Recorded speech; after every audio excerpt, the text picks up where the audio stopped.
ओम शांति। 26 अगस्त 2024। बाबा के महावाक्य। मीठे बच्चे, बड़ा बाबा तुम बड़े आदमियों को ज्यादा मेहनत नहीं देते। सिर्फ 2 अक्षर याद करो, अलिफ और बे। प्रश्न: रूहानी बाप का मुख्य कर्तव्य कौन सा है, जिसमें ही बाप को मजा आता है? उत्तर: रूहानी बाप का मुख्य कर्तव्य है पतितों को पावन बनाना। बाप को पावन बनाने में ही बहुत मजा आता है। बाप आते ही हैं बच्चों की सद्गति करने, सबको सतो प्रधान बनाने, क्योंकि अब घर जाना है।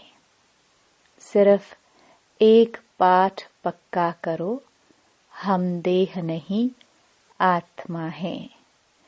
इसी पाठ से बाप की याद रहेगी और पावन बनेंगे। ओम शांति। रूहानी बाप बैठ रूहानी बच्चों को समझाते हैं। बाप को भी मजा आता है तुम बच्चों को पवित्र बनाने में। इसलिए कहते हैं पतित पावन बाप को याद करो। सर्व का सद्गति दाता वह एक ही बाप है और कोई है नहीं। यह भी तुम अभी समझते हो कि अब घर जाना है जरूर। पुरुषार्थ ज्यादा करने के लिए बाप कहते हैं याद की यात्रा जरूरी है। याद से ही पावन बनेंगे। फिर है पढ़ाई। पहले अलिफ बाप को याद करो, पीछे यह बादशाही जिसके लिए तुमको डायरेक्शन देते हैं।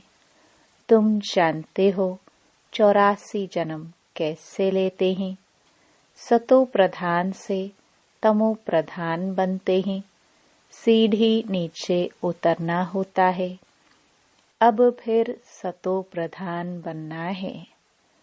सतयुग है पावन दुनिया, वहां एक भी पतित नहीं। सतयुग में यह बातें होती नहीं। मूल बात है पावन बनने की। अभी तो पवित्र बनो, तब ही नई दुनिया में आएंगे और राज्य करने के लायक बनेंगे। सबको पावन बनना ही है, वहां पतित होते ही नहीं। जो अभी सतो प्रधान बनने का पुरुषार्थ करते हैं, वही पावन दुनिया के मालिक बनेंगे। मूल बात ही एक है। बाप को याद करने से सतो प्रधान बनना है। बाप कोई ज्यादा मेहनत नहीं देते हैं, सिर्फ कहते हैं अपने को आत्मा समझो। बार बार कहते हैं पहले यह पाठ पक्का करो, हम देह नहीं हम आत्मा हैं।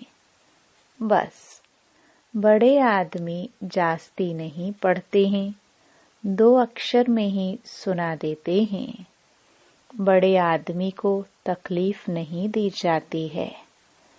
तुम जानते हो सतो प्रधान से तमो प्रधान बनने में कितने जन्म लगे हैं।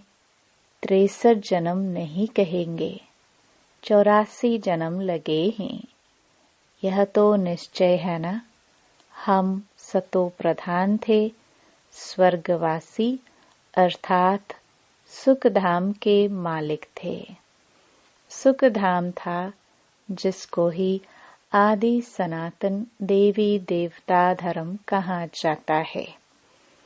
थे वह भी मनुष्य, सिर्फ दैवी गुण वाले थे। इस समय है आसुरी गुण वाले मनुष्य।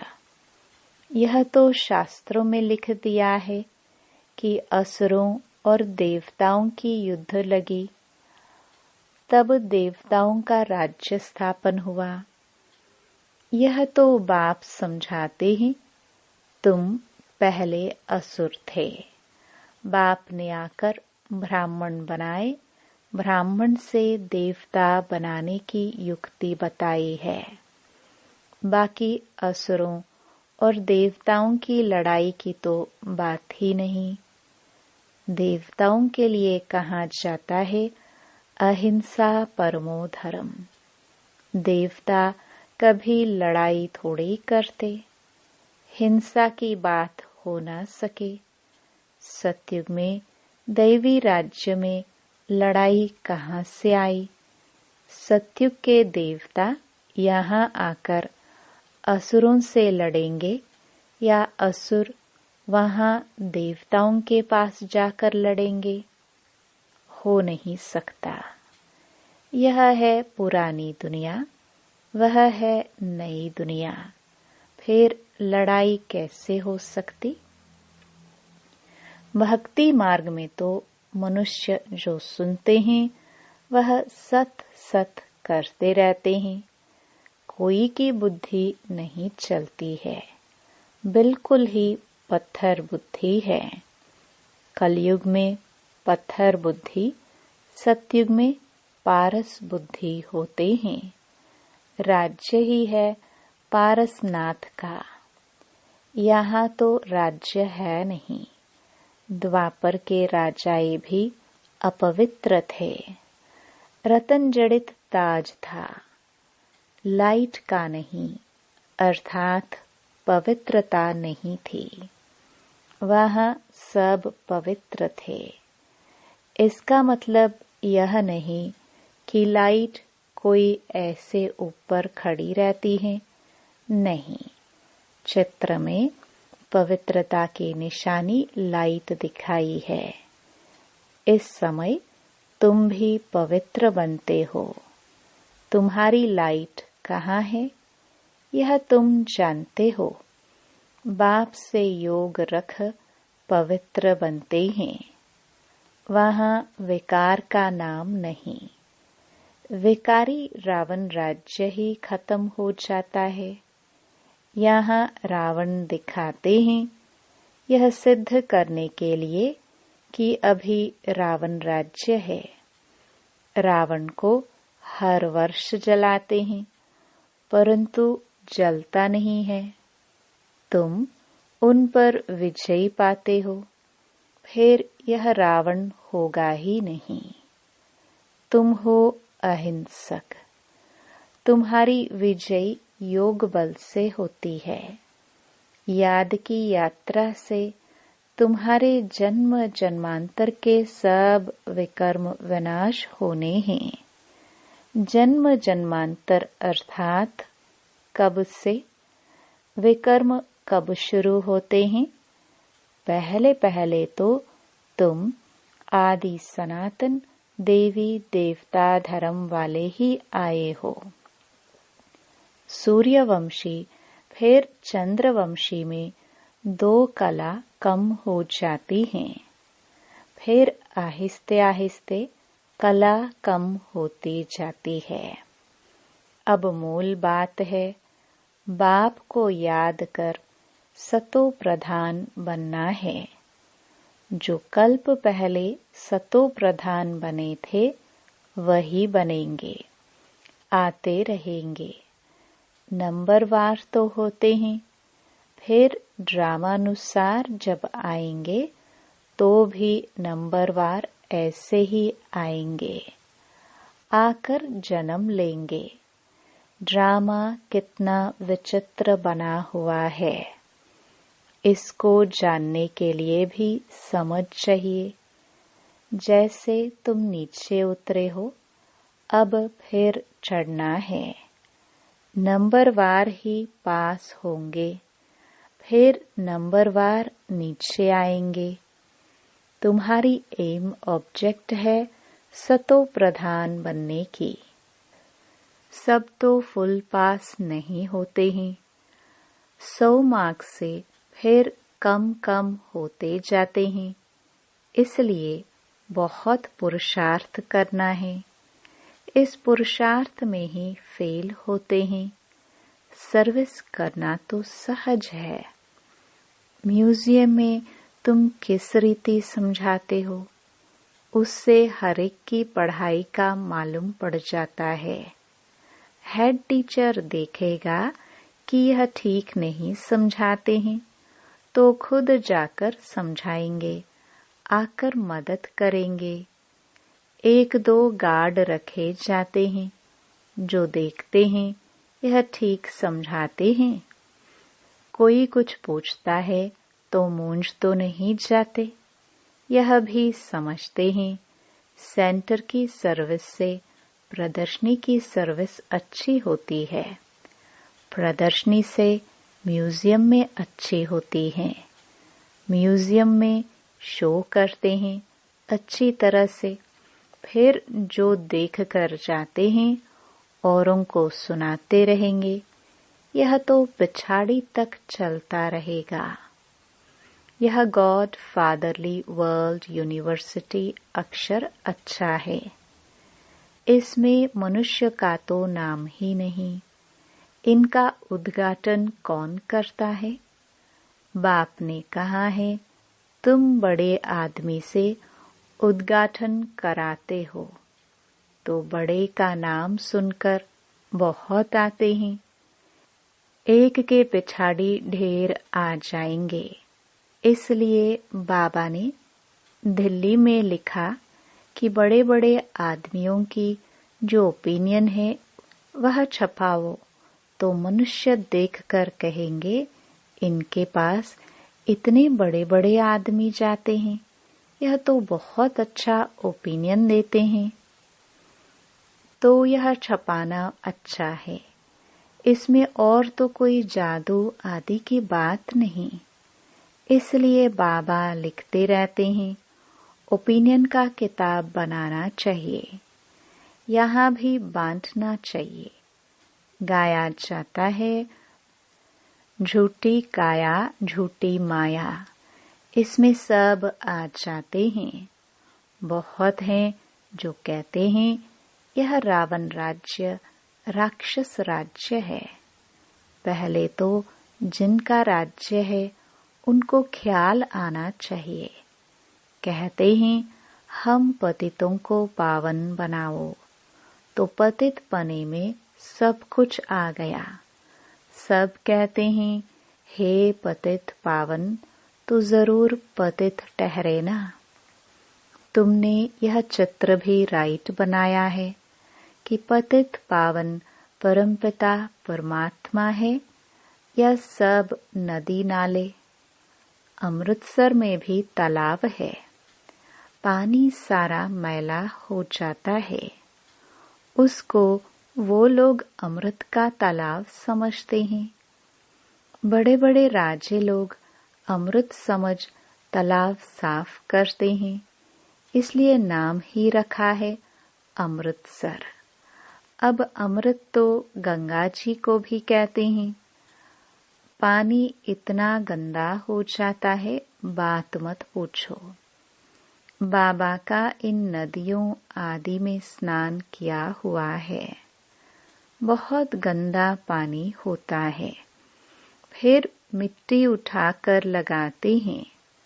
बाबा अनुभवी है ना, शरीर भी पुराना अनुभवी लिया है। इन जैसा अनुभवी कोई होगा नहीं। बड़े बड़े वाइसरॉय, किंग्स आदि से भी मुलाकात करने का अनुभव था। ज्वार बाजरी भी बेचते थे। बस 4-6 आना कमाया तो खुश हो जाते थे बचपन में। अब तो देखो कहाँ चले गए। गावड़े का छोरा फिर क्या बनते हैं। बाप भी कहते हैं मैं साधारण तन में आता हूँ। यह अपने जन्मों को नहीं जानते हैं। कैसे 84 जन्म ले पिछाड़ी में छोरा बना। यह बाप बैठ समझाते हैं। चरित्र न श्री कृष्ण के हैं न कंस के हैं। मटकी फोड़ना आदि यह सब तो श्री कृष्ण के चरित्र हो नहीं सकते। बाप देखो कितना सिंपल बताते हैं। मीठे मीठे बच्चों, उठते बैठते तुम सिर्फ मामेकम याद करो। मैं ऊंचते ऊंच सभी आत्माओं का बाप हूँ। तुम जानते हो हम सब ब्रदर्स हैं, वह बाप हैं। हम सभी ब्रदर्स एक बाप को याद करते हैं। वह तो हे भगवान, हे ईश्वर कहते हैं, परंतु जानते कुछ भी नहीं। बाप ने अभी परिचय दिया है। ड्रामा के प्लान अनुसार इनको गीता का युग कहा जाता है, क्योंकि बाप आकर ज्ञान सुनाते हैं जिससे ऊंच बनते हो। आत्मा भी शरीर धारण कर फिर उवाच करती है। बाप को भी दिव्य अलौकिक कर्तव्य करना है तो शरीर का आधार लेते हैं। आधा कल्प मनुष्य दुखी होते हैं तो फिर बुलाते हैं। बाप कल्प में एक ही बार आते हैं। तुम तो बार बार पाठ बजाते हो। आदि सनातन है देवी देवता धर्म। वह फाउंडेशन है नहीं। उन्हों के बाकी सिर्फ चित्र रह गए हैं। तो बाप भी कहते हैं तुमको यह लक्ष्मी नारायण बनना है। एम ऑब्जेक्ट तो सामने खड़ा है। यह है आदि सनातन देवी देवता धर्म। बाकी हिंदू धर्म तो कोई धर्म है नहीं। हिंदू तो हिंदुस्तान का नाम है। जैसे सन्यासी ब्रह्म अर्थात रहने के स्थान को भगवान कह देते हैं, वैसे यह फिर रहने के स्थान को अपना धर्म कह देते हैं। आदि सनातन कोई हिंदू धर्म थोड़े था। हिंदू तो देवताओं के आगे जाकर उनको नमन करते हैं, महिमा गाते हैं। जो देवता थे वही हिंदू बन गए। धर्म भ्रष्ट कर्म भ्रष्ट हो गए हैं और सभी धर्म कायम हैं। यह देवता धर्म ही प्राय लोप है। आप ही पूज्य थे, फिर पुजारी बन देवताओं की पूजा करते हैं। कितना समझाना पड़ता है। श्री कृष्ण के लिए भी कितना समझाते हैं। वह स्वर्ग का पहला प्रिंस है, तो 84 जन्म भी उनसे ही शुरू होंगे। बाप कहते हैं बहुत जन्मों के अंत के भी अंत में मैं प्रवेश करता हूँ, तो उसका जरूर हिसाब तो बताएंगे ना। यह लक्ष्मी नारायण ही नंबर 1 में आए थे, तो जो पहले हैं वही फिर लास्ट में जाएंगे। सिर्फ एक श्री कृष्ण तो नहीं था ना, और भी तो विष्णु वंशावली थे। इन बातों को तुम अच्छी रीति जानते हो। यह फिर भूल नहीं जाना है। अभी म्यूजियम तो खुलते रहते हैं, बहुत खुल जाएंगे, बहुत लोग आएंगे। जैसे मंदिर में जाकर माथा टेकते हैं, तुम्हारे पास भी देखते हैं लक्ष्मी नारायण के चित्र हैं, तो भक्त लोग उनके आगे पैसे रख देते हैं। तुम कहते हो यहाँ तो समझने की बात है, पैसे रखने की बात नहीं। अभी तुम शिव के मंदिर में जाओ तो पैसे रखेंगे क्या? तुम जाएंगे समझाने की एम से, क्योंकि तुम इन सब की बायोग्राफी को जानते हो। मंदिर तो बहुत हैं, मुख्य है शिव का मंदिर। वहां औरों की मूर्तियां क्यों रखते हैं? सबके आगे पैसे रखते जाएंगे तो आमदनी होगी, तो वह शिव का मंदिर कहेंगे, वह शिव परिवार का मंदिर कहेंगे। शिव बाबा ने यह परिवार स्थापन किया। सच्चा सच्चा परिवार तो तुम ब्राह्मणों का है। शिव बाबा का परिवार तो सालिग्राम है। फिर हम भाई बहन का परिवार बन जाते हैं।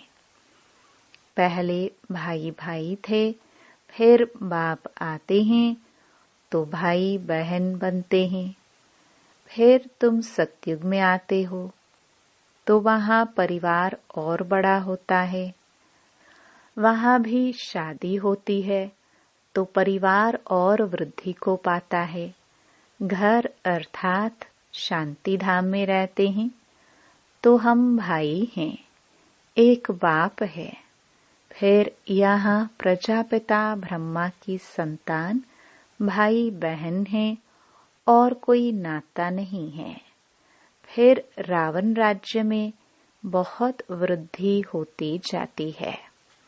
बाप सब राज समझाते रहते हैं, फिर भी कहते हैं मीठे मीठे बच्चों, बाप को याद करो तो जन्म जन्मांतर के पापों का बोझा उतर जाएगा। पढ़ाई से पाप नहीं कटेंगे, बाप की याद ही मुख्य है। अच्छा, मीठे मीठे सिखिलदे बच्चों प्रति मात पिता बाप दादा का याद प्यार और गुड मॉर्निंग। रूहानी बाप की रूहानी बच्चों को नमस्ते। धारणा के लिए मुख्य सार। पहला, फुल मार्क्स से पास होने के लिए अपनी बुद्धि को सतो प्रधान पारस बनाना है। मोटी बुद्धि से महीन बुद्धि बन ड्रामा के विचित्र राज को समझना है। दूसरा, अभी बाप समान दिव्य और अलौकिक कर्म करने हैं। डबल अहिंसक बन योग बल से अपने विकर्म विनाश करने हैं। वरदान, कर्म और योग के बैलेंस द्वारा ब्लेसिंग का अनुभव करने वाले कर्म योगी भव। कर्म योगी अर्थात हर कर्म योग युक्त हो। कर्म योगी आत्मा सदा ही कर्म और योग का साथ अर्थात बैलेंस रखने वाली होगी। कर्म और योग का बैलेंस होने से हर कर्म में बाप द्वारा तो ब्लेसिंग मिलती ही है, लेकिन जिसके भी संबंध संपर्क में आते हैं उनसे भी दुआएं मिलती हैं। कोई अच्छा काम करता है तो दिल से उसके लिए दुआएं निकलती हैं कि बहुत अच्छा है, बहुत अच्छा मानना ही दुआएं हैं। स्लोगन, सेकंड में संकल्पों को स्टॉप करने का अभ्यास ही कर्मातीत अवस्था के समीप लाएगा। ओम